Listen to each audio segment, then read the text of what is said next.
When it comes to either popular mobile games that have directly come over to the Switch or titles that have quite a bit in common with them, there tends to be a pretty large divide. There are those that look good enough and play well enough to justify the move to a dedicated gaming platform, and those that don't.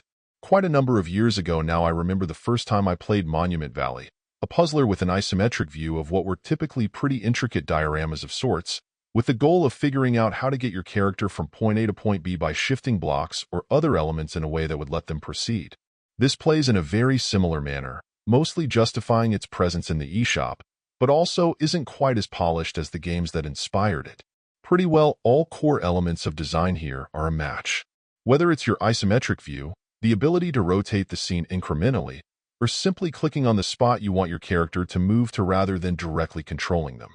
For the most part, this all works out pretty well, with you typically just needing to shift things into place or move them somewhere else while your character is on them to proceed.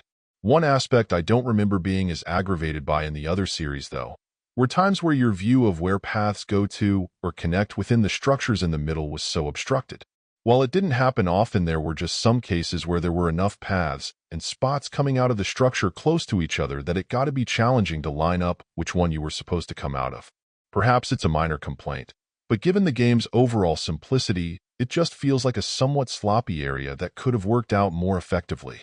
In the end, if you have fond memories of Monument Valley, or simply haven't seen a puzzler specifically like this before, this may not be a bad modest investment.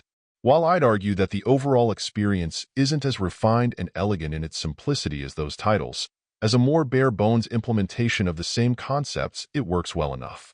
While it would have been perfectly at home on a mobile device, and the dedicated console controls don't feel necessary for enjoyment, I'd also say it passes the justify its presence on the eShop test as well, though perhaps not by a large margin. If you're looking for something contemplative with a distinctive aesthetic, it isn't a bad choice. Overall, my final score for the game ended up being a 7.7.